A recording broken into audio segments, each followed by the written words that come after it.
AM 560, The Answer. Get the latest weather, traffic, and news updates online at 560theanswer.com.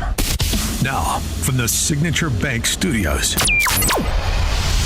this is Chicago's Morning Answer with Dan Proft on AM 560, The Answer.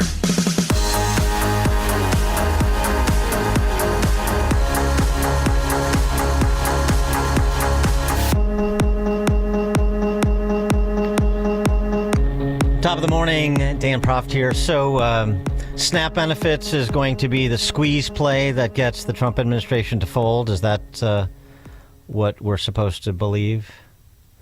I'm not sure. I don't think so, actually. Of course, I'm talking about as it pertains to the partial, quote-unquote, shutdown of the government, meaning the furlough of non-essential workers. Yeah, it turns out once you start getting into the weeds, people have a lot of questions. People hearing about programs, the details, that is, that maybe they haven't heard about in a while or even considered.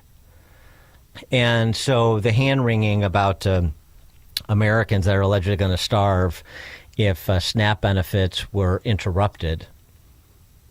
Mm-hmm. And then we hear from Ag Secretary Brooke Rollins about the audits that was begun under this administration of SNAP benefits, looking at who is being provided SNAP benefits at the state level.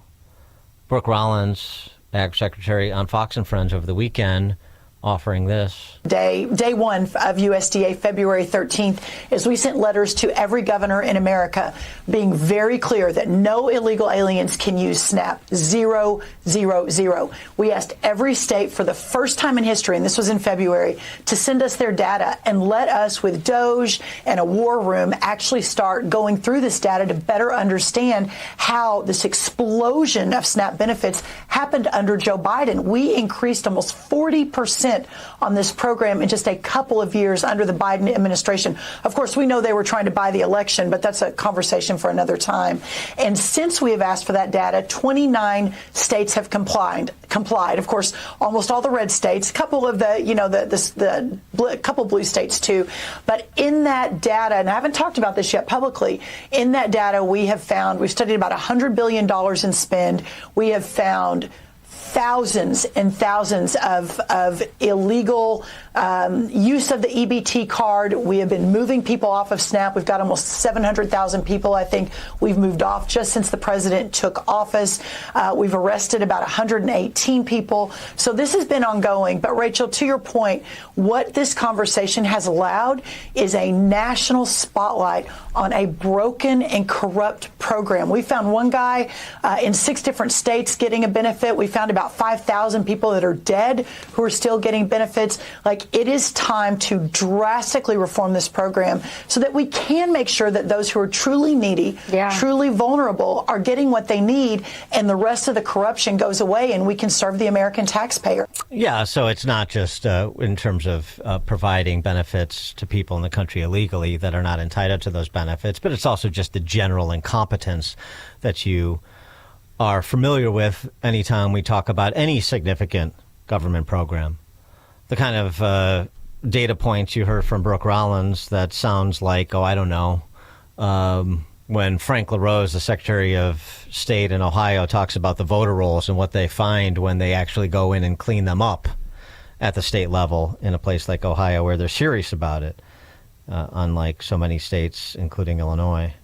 So this is going to be the trigger, even with that Obama-appointed politician in a robe from Boston who was compelling the administration to provide, manipulate funds to ensure that SNAP benefits are uninterrupted, something that it sounded like Trump was going to do anyway. But regardless, this is what's going to put the squeeze on the congressional Republicans and the White House to the spend that was not part of the BBB that the Dems want in.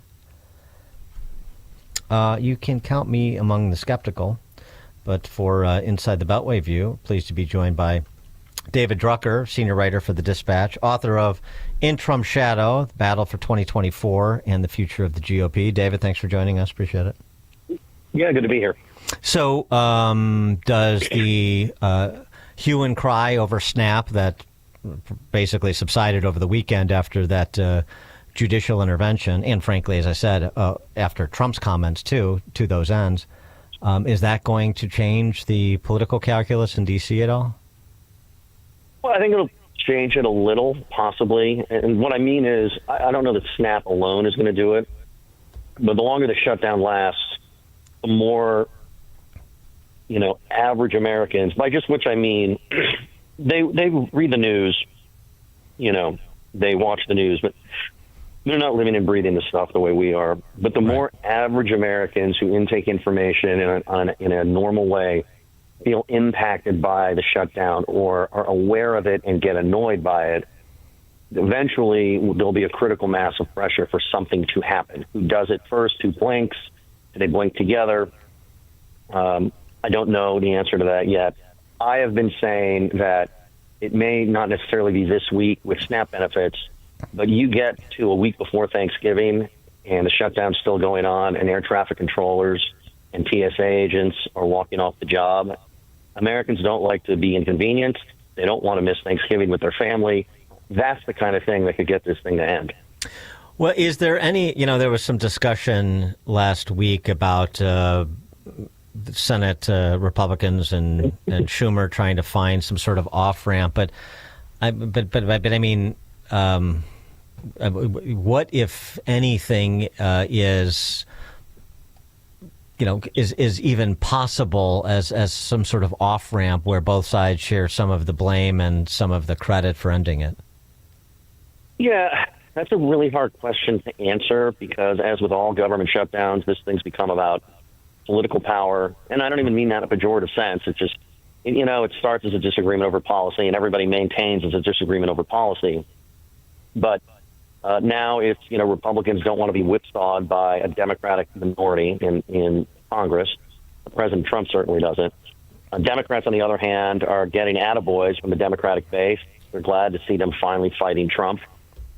And the finally fighting him. I mean, that's. I know that's their perspective, but I mean, it's sort of silly. Well, it is, but they were looking for more overt, obvious example of fighting. They weren't looking for disagreeing. They wanted combat. And a shutdown, when you're in the minority but you have the filibuster, is one of the only ways you have to show combat.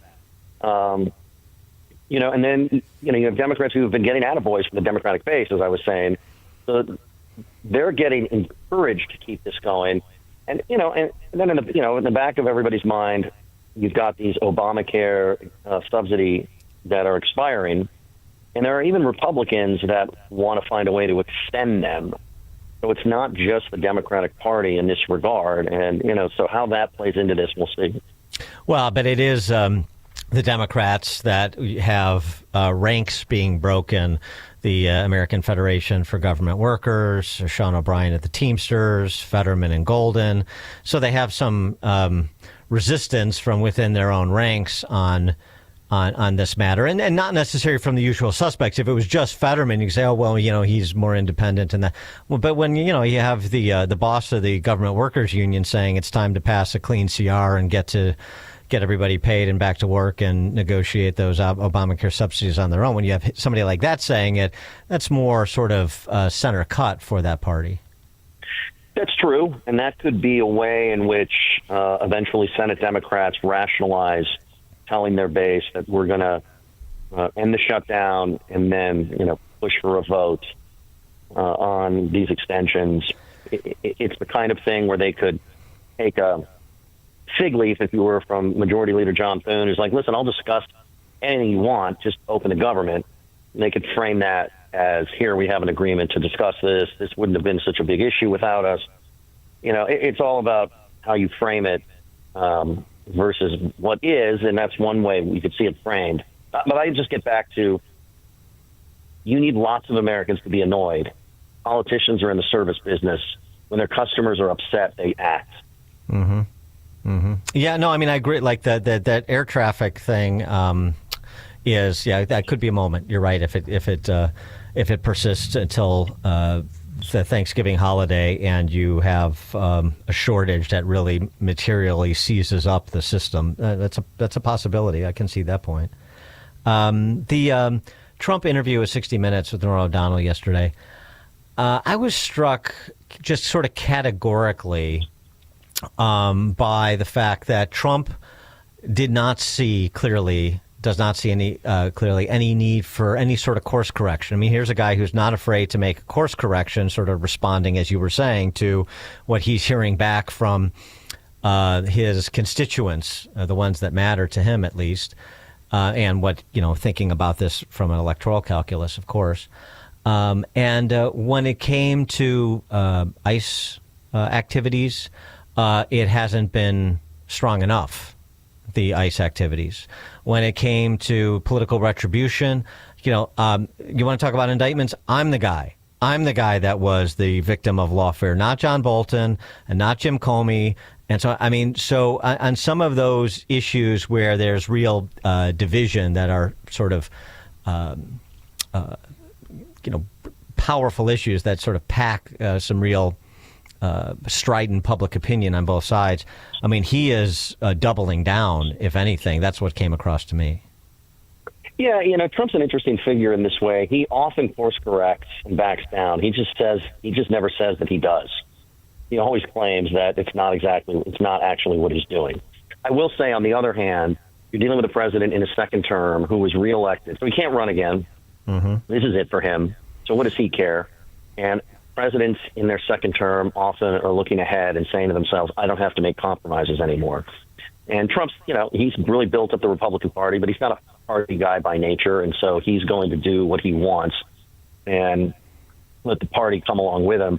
The other thing I would say is, and this is just, I'm kind of shrinking the guy and putting him on the couch, but he was reelected last year after everything that happened between his loss in 2020 and his getting into the 2024 campaign. And so if I'm him, and I felt this from the beginning, what constraints is he supposed to feel? Because everything he did that was kryptonite for any normal politician, or at least in a different era, did not impact him. And so he's thinking, hey, what do I have to back down for? I mean, politicians are people at the end of the day, and if you pay attention to their personality and how they operate, it's not surprises me. Yeah, I think not just him, but also those around him, including his sons, they have to be looking ahead too, and not just to the midterms, but to say, what is the order of succession here? We want this movement to continue. Maybe there's some, internal disagreement about who should be the heir apparent. I mean, it would seem like J.D. Vance is the natural, but Rubio's name has been mentioned. Don Jr.'s name has been mentioned, and who's going to play which roles. But I mean, clearly they don't want this to stop with the midterms and with the 28 election where Trump is exiting the stage. So, that has to be factored into the choices they make and the approach they take as well. Everything you're saying makes common sense. What I would say is, during the first term, the advisor that most embodied that approach was Jared Kushner, who obviously is on the outside this time. And his immediate circle and his kids that are involved are not doing anything that would suggest, not that they're not thinking about the future. If you look at their relationship with J.D. Vance and the things they've been doing in and around him, that shows that they're looking to the future. But they are approaching this, it would seem, and this is not based on reporting, but just based on my observation and having done this a long time, as though they have found the winning formula and that they can just keep doing what they're doing. And I think that's a very open, unanswered question, because Trump is a very unique figure.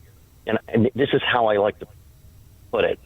And I do this on purpose, he's just crazy enough for the people on the wings of the party that want to see that, and he's just normal enough and establishment-minded enough, being a businessman and building a business and all of that, for the rank and file who can be a little uncomfortable with some of the things he does and just wants somebody normal.